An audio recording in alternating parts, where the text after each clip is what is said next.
Assalamualaikum warahmatullahi wabarakatuh. Di pertemuan kelima ya, kita akan review materi sebelumnya ya. Di sini kita akan identifikasi soal-soal yang ada di analisis real gitu. Nah, sebelumnya pernyataan-pernyataan matematika seperti definisi, teorema, lema, pernyataan lainnya itu pada umumnya berbentuk kalimat logika. Dapat berupa implikasi ya, jika maka, biimplikasi jika dan hanya jika, negasi atau berupa kalimat berkuantor. Itu. Kuantor universal untuk setiap, kuantor eksistensial berarti yang terdapat ya, itu. Nah, operator logika seperti and or not itu juga sering termuat dalam suatu pernyataan matematika. Jadi ya, sebenarnya membuktikan kebenaran suatu teorema ya atau pernyataan lainnya yang harus dibuktikan itu tidak lain adalah membuktikan kebenaran suatu kalimat logika. Itu. Nah, pada tahap awal pekerjaan memahami bukti ya, itu bukanlah sesuatu yang menarik karena kita lebih banyak bergelut dengan simbol dan pernyataan logika ketimbang berhadapan dengan angka-angka yang biasanya dianggap sebagai karakter matematika. Jadi mungkin di pelajaran yang lain atau tingkat sebelumnya ya, matematikanya kan selalu menghitung ya. Selesaikanlah, hitunglah seperti itu. Tetapi ketika masuk di analisis real ya, menghitung itu sangat jarang sekali. Kalian nanti akan sering ini ya bergelut dengan simbol dan pernyataan logika itu. Kalian akan sering ketemu epsilon, delta, gamma dan lain sebagainya itu. Ya. Kenyataan ini yang menjadi salah satu orang malas memahami bukti dalam matematika. Jadi biasanya kan ini ya berupa angka-angka. Nah, sekarang ganti buktikan ya. Nanti udah nggak ada angka-angkanya lagi, tapi berupa simbol atau pernyataan logika. Mungkin ini menjadi suatu apa ya? Faktor juga ya, menjadi suatu faktor kenapa banyak orang yang bilang kalau analisis real itu sulit ya. Mungkin karena ini yang dulunya itu selalu menghitung, sekarang diminta untuk membuktikan. Dan membuktikannya itu bukan dengan angka, tetapi dengan ya simbol-simbol dan pernyataan logika yang ada. Itu. Jadi kayak apa ya? Jeglek kayak gitu ya. Ujuk-ujuk kenapa seperti ini ya? Udah nggak ada angka-angkanya lagi. Nah, itu bisa menjadi seseorang merasa sulit dan kemudian malas memahami bukti dalam matematika karena udah nggak ada angka-angkanya lagi. Nah, alasan lainnya adalah pekerjaan membuktikan itu lebih sulit dan tidak penting. Merasa nggak? Ya misalkan ini contohnya ya, jika A, B ya, kita diberikan A, B elemen dari bilangan real itu. Nah, jika A ditambah B itu sama dengan 0, maka A itu sama dengan negatif B. Itu jelas, Bu. Ya enggak? Merasa kayak gitu enggak? Atau yang ini, A adalah elemen di bilangan real, ya. Negatif 1 dikalikan dengan A itu sama dengan negatif A. Nah, itu suruh dibuktikan, ya. Buktikan bahwa negatif 1 kali A itu sama dengan negatif A. Nah, itu di analisis real suruh untuk membuktikan. Ya. Itu udah jelas, Bu, kenapa harus dibuktikan? Sering nggak kayak gitu? Ya, padahal ya di balik itu semua banyak loh manfaat yang diperoleh dalam pembuktian ini. Ya, salah satunya adalah melatih logically thinking dalam belajar matematika. Tuh. Nah, di sini diberikan suatu prosedur pembuktian ya. Jadi dalam pembuktian kalian identifikasi terlebih dahulu apa yang diketahui dan apa yang ditanyakan. Kemudian dari sini kalian kan berarti memiliki modal untuk membuktikannya ya, yaitu nah dari yang diketahuinya ini, dari yang diketahui. Maka jabarkanlah apa yang diketahui. Kemudian kalian bisa menggunakan definisi, teorema, lemma, koroleri, atau yang lainnya sebagai dasar pembuktiannya. Gitu. Nah, dalam proses pembuktiannya ini ya kan, kalian kan ada berbagai metode ya yang udah kalian pelajari di pertemuan pertama. Ada secara langsung ya, P maka Q, bisa juga dengan cara tidak langsung. Bisa dengan kontradiksi atau dengan kontraposisi gitu. Atau menggunakan induksi matematika atau yang lain sebagainya. Nah, kemudian kita sebenarnya bisa loh mengidentifikasi pertanyaan, perintah dari soalnya itu. Di soalnya itu kan sering ya kita ketemu ini kata-kata ini, buktikan bahwa, tunjukkan bahwa, apakah, ya enggak? Nah, kalau buktikan bahwa, tunjukkan bahwa, berarti kan itu udah benar ya enggak? Nah, pernyataan itu benar, maka tugasnya kita adalah bagaimana caranya agar, nah, terbukti itu. Pernyataan itu benar. Nah, kalian harus buktikan. Tetapi kalau pertanyaannya itu adalah apakah ya, ya kan? Nah, kalian harus berpikir double. Kalau benar ya, maka kalian harus buktikan. Tetapi kalau salah, kalian harus tunjukkan counter example-nya gitu. Kalian harus berikan contoh pengingkarnya. Nah, selain itu, kita bisa mengidentifikasi pernyataan matematika. Jadi, kalau misalkan kalian memanfaatkan definisi, teorema, atau lain sebagainya, itu kan misalnya ya, ada nih ya, kata-kata untuk setiap ya, atau ada simbol seperti ini. Ada simbol seperti ini atau ini, ya kan? Kalau yang untuk setiap dalam proses pembuktiannya itu kalian haruslah ambil seberang. Kalau terdapat ya, berarti kalian pilih. Kalian ambil tapi tertentu alias pilih. Dipilih titik-titik gitu. Nah, biar lebih jelas coba kita lihat contohnya ya. Ini. Contohnya misal S itu adalah himpunan tak kosong yang terbatas di R.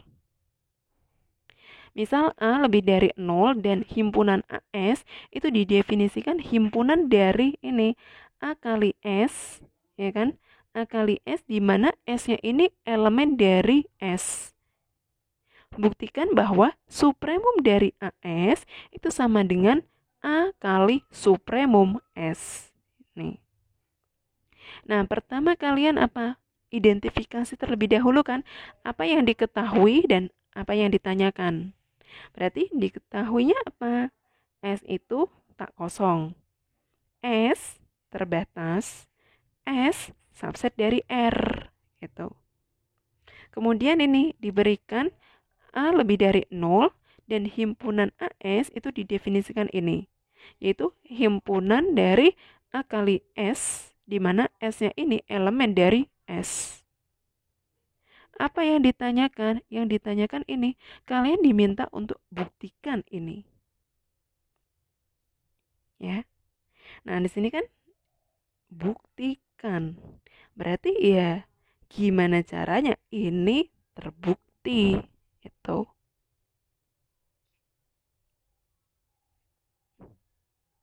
Nah, di sini penyelesaiannya ya. Tadi diketahui S-nya ini tak kosong, ya kan? S adalah himpunan yang terbatas. S subset dari R. A lebih dari 0, kemudian himpunan AS didefinisikan seperti ini. Kalian diminta untuk buktikan ini, ya. Nah, kemudian kita bisa jabarkan ya dari apa yang diketahui. Diketahui S-nya ini terbatas. Coba kalian buka ya Bartel ya, definisi kemarin yang supremum infimum itu. Karena S terbatas berarti kan memiliki batas atas dan batas bawah. Ya. Nah, karena S terbatas, maka kan paling enggak S itu dia di antara infimumnya dengan supremumnya. Gitu. Karena S terbatas, maka infimum S kurang dari atau sama dengan S kurang dari atau sama dengan supremum S. Untuk setiap S elemen dari S. Nah, ini artinya apa sih? Ini kan infimum S kurang dari atau sama dengan S dan S kurang dari atau sama dengan supremum S. Untuk setiap S elemen dari S. Berarti kan ini ya. Nah, kita kalikan kedua ruas dengan A. Maka diperoleh ini. Ya kan? Nah, S itu kan elemen dari S ya. Berarti AS ini berdasarkan definisi ini ya, berarti ini adalah elemen dari himpunan AS. Tuh. AS elemen dari himpunan AS. Berarti gimana? Di sisi lain berarti kan ini ya. AS itu kurang dari atau sama dengan supremum dari himpunannya. Itu, supremum di himpunannya.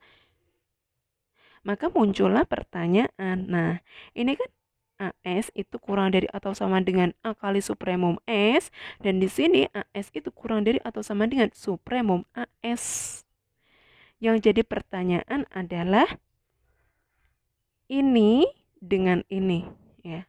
Mana yang lebih kecil? Mana yang lebih besar? Atau jangan-jangan sama dengan? Itu. Kalian perhatikan di sini. A kali supremum S. Di sini supremum AS. Nah, ini kan pertanyaannya apa? Buktikan. Buktikan berarti ya ini harus terbukti. Berarti kan nanti hubungannya adalah ini. Udah kelihatan ya? Ya enggak? Nah, ini. Lihat soalnya, buktikan, maka harus terbukti. Berarti hubungannya adalah ini sama dengan. Nah, tugas kita adalah bagaimana caranya agar terbukti ini, itu agar terpenuhi persamaan ini. Tuh.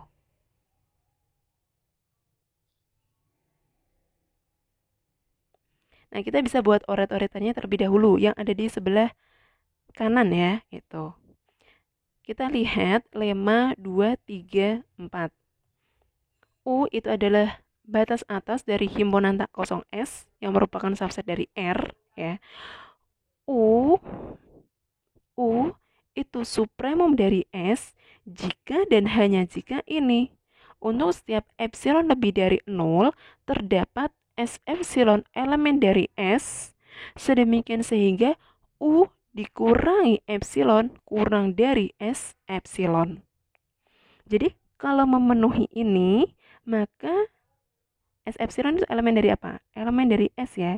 Maka U ini merupakan supremum dari S. Gitu. Ya. Kan kita mau buktikan ini ya. Gitu. Ini loh, ini itu supremum dari ini. Jadi kita bisa klaim di sini ya. Kita klaim bahwa A kali supremum S itu merupakan supremum dari AS. Ya, berarti kita harus tunjukkan ini. Ya, kita sesuaikan dengan ini. Kalau U-nya tadi adalah ini ya, A kali supremum S. A kali supremum S dikurangi dengan epsilon, ini kurang dari A kali S epsilon itu. Ya. Nah, perhatikan di sini. Ini ya. Untuk setiap epsilon lebih dari 0. Untuk setiap, berarti nanti dalam pembuktiannya, ya kan, berarti kalian harus ambil seberang. Ambil seberang titik-titik lebih dari 0. Ini Bu, epsilon. Ya, coba nanti kita lihat ya. Nah, kalau untuk setiap, berarti kalian harus ambil seberang. Nah, terdapat S epsilon, berarti dipilih S epsilon, elemen dari, nah, S-nya itu. Ya kan? Nah, coba kalian ya, kalau misalkan kita ini ya, ambil seberang epsilon lebih dari 0. Ya. Perhatikan di sini. Nanti jadinya supremum S ya, dikurangi dengan epsilon kurang dari S epsilon. Nah, kalau kedua ruas di sini kita kalikan dengan A, ya kan? Maka kan diperoleh ini ya, A kali supremum S dikurangi apa? A epsilon. Ini kurang dari A S epsilon. Nah, nanti nggak jadi ini dong, ya nggak? Nanti nggak jadi ini. Ini kan U-nya, ya, kalian kan klaimnya adalah A supremum S ya, A supremum S. Nah, ini dikurangi dengan epsilon. Tapi di sini kalian kurangi dengan A epsilon. Itu. Harus epsilon loh. Nah, berarti kan ngaruh di sebelah sininya. Itu. Jadi kalian itu ambil sebarangnya adalah epsilon per 2. Itu. Ambil sebarang epsilon per 2 lebih dari 0. Dipilih S epsilon elemen dari S. Tuh.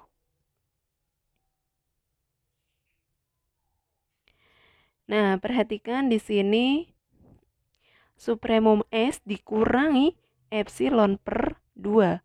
Kurang dari S epsilon. Ketika kalian kalikan dengan A, maka kan A kali supremum S dikurangi epsilon. Kurang dari A kali S epsilon. Nah, ini kan udah epsilon. Tuh. Berarti kalau udah memenuhi ini, berarti kan U-nya itu merupakan supremum dari S. Berarti kalau ini kan dia elemen dari apa? Elemen dari AS ya. Nah, jadi A supremum S itu merupakan supremum dari AS. Udah terbukti ini. Ya. Nah, ini kan kalau oret-oretannya udah, selanjutnya kita ke yang rapinya itu. Nah, selanjutnya ambil sebarang epsilon epsilon per 2 lebih dari 0. Nah, selanjutnya apa? Dipilih S epsilon elemen dari S. Demikian sehingga ini supremum S dikurangi epsilon per A itu kurang dari S epsilon. Kita kalikan dengan A lebih dari 0. Maka diperolehlah ini A kali supremum S dikurangi epsilon, ini kurang dari A kali S epsilon. AS epsilon ini elemen dari AS. Berdasarkan lemma 234, maka diperolehlah apa? A kali supremum S itu merupakan supremum dari AS. Terbukti. Tuh. Ya. Nah, kemudian di sini contoh 2. Coba bandingkan pernyataan soal berikut ya. Yang pertama adalah misal X itu bilangan rasional, Y bilangan irrasional. Tunjukkan bahwa X ditambah Y itu adalah bilangan irrasional. Nah, yang kedua adalah misal X, Y itu bilangan irrasional. Apakah X ditambah Y itu sama dengan itu merupakan bilangan irrasional? Tuh ya. Kalian perhatikan di sini. Tunjukkan ya. Untuk yang pertama adalah tunjukkan. Berarti ya pernyataan ini harus terbukti ya. Kalau X-nya itu rasional, Y-nya itu irrasional, maka X plus Y-nya itu adalah irrasional. Nah, ini soal nomor 8B ya. Ya nomor 8 di section 2.1. Tuh. Sudah kalian kerjakan. Nah, kemudian yang kedua di sini, misal X, Y itu bilangan irrasional. Apakah apakah X plus Y itu bilangan irrasional? Pertanyaannya di sini adalah apakah. Berarti dia memiliki dua kemungkinan. Kalau Y berarti buktikan. Kalau tidak berarti kalian cari counter example-nya. Itu.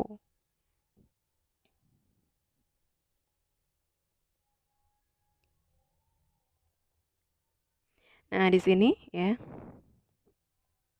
Ini udah kalian buktikan. Ya kan? Misal X itu bilangan rasional, Y bilangan irrasional. Tunjukkan bahwa X plus Y itu bilangan irrasional. Nah, kalian bisa jabarkan apa yang diketahui. Gitu. Diketahui X-nya itu bilangan rasional. Oh, ini salah ya. Ini. Diketahui X elemen dari bilangan rasional. Nah, artinya apa? Nah, ini kan kalian jabarkan. Ini kalian pembuktiannya menggunakan kontradiksi ya. Berarti di sini misalkan asumsi X ditambah Y itu bilangan rasional. Nah, X plus Y bilangan rasional artinya apa? Jabarkan. Itu. Nah, ini sama ya. Nah, kemudian nih yang kedua. Misal X, Y itu bilangan irrasional. Apakah X plus Y itu bilangan irrasional? Bilangan irrasional atau tidak? Jawabnya tidak ya. Apakah itu kan bisa ya, bisa tidak ya. Nah, kalian harus berpikir double. Kalau ya berarti buktikan, kalau tidak harus berikan counter example. Nah, kalau counter example itu kan bisa kalian pilih tertentu kan. Kalian bisa gunakan suatu angka itu. Nah, di sini saya pilih X-nya itu adalah akar 2. Sudah kita buktikan ya bahwa akar 2 itu bilangan irrasional. Kemudian saya pilih Y-nya itu adalah negatif akar 2. Nah, Bu, akar 2 itu kan bilangan irrasional.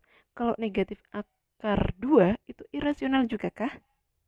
Coba kalian perhatikan ya. Soal di Bartel nomor 8B section 2.1. Jika X tidak sama dengan 0 adalah bilangan rasional dan Y adalah bilangan irrasional. Tuh. Maka X plus Y, maka X kali Y itu adalah bilangan irrasional. Perhatikan di sini Y-nya kan negatif akar 2 ya. Atau saya jabarkan ya, yaitu negatif 1 kali akar 2. Akar 2 di sini apa? Bilangan irrasional kan? Negatif 1 rasional. Berdasarkan ini ya, maka hasil kalinya itu berupa bilangan irrasional. Jadi apa? Y yang sama dengan negatif dari akar 2 ini bilangan irrasional. Tuh. Ya. Perhatikan di sini. X plus Y. Ini bilangan irasional ditambah dengan bilangan irrasional. Ternyata hasilnya rasional. Itu. 0 kan bilangan rasional.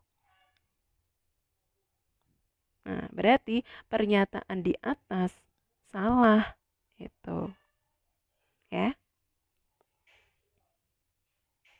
Nah, ini salah. Misal X, Y itu bilangan irrasional, apakah X plus Y itu bilangan irrasional?